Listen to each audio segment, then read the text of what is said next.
Listen, in celebration of Latino Heritage Month and celebrando el mes de la Hispanidad, tengo el gusto en presentarles. I have the pleasure of introducing to you Juno Diaz. He is Dominican-American writer, creative writing professor at Massachusetts Institute of Technology, MIT, and fiction editor at the Boston Review. Central to Diaz's work is the immigrant experience and his plight for young men of color. Mr. Diaz received the Pulitzer Prize for Fiction in 2008 for his debut novel, The Brief and Wondrous Life of Oscar Wilde, about a boy around your age. He has received prestigious awards for his successes. One thing Mr. Diaz brings today is to share with us his experiences. He has this perspective that several of you share. That is, to come to a new country, to learn a new language, integrate into society, and to succeed. Thank you for sharing time with us today. Thank you, Mr. Juno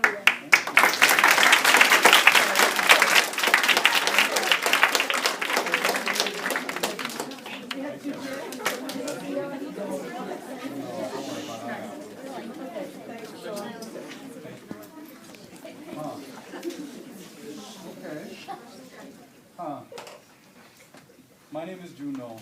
So, how old are you guys? How old are you? 14. Okay, so y'all really little. How old are these big ones here? How old are you? 14 too. You're like twice as big as me, son. Yes? Yes, all right. Well, it's nice to be here. Again, like I said, my name is Juno. I was invited here because I'm an artist. Yeah? I'm a writer. It's a strange thing to say, and it's certainly a strange thing to be, considering the background that I come from. I thought I would just begin by giving you all a few comments, what we call prefatory remarks, yeah? And then see what you'll want to talk about. All right?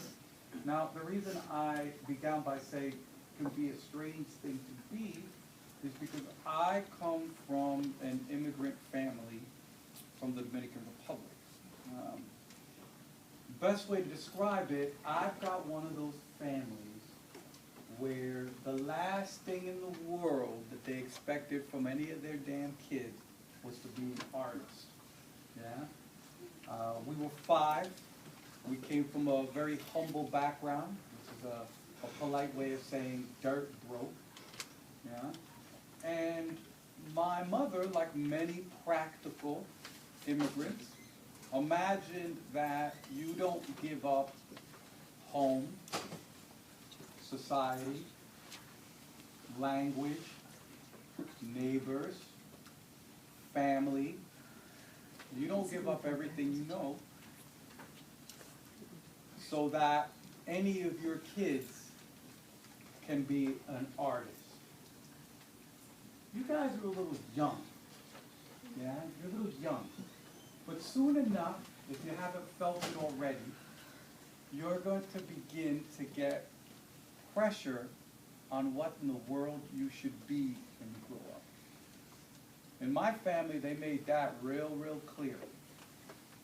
Yeah, real clear. You were a doctor, or if things got real bad, you were an engineer, or if you were really, in my mom's mind, if you were a really bad student, you were a lawyer. But there wasn't anything else. There was no other dream in our family, yeah? Which was so strange for someone like me, because I just wanted to be an artist. I grew up in a military family. Yeah? My father was in the military.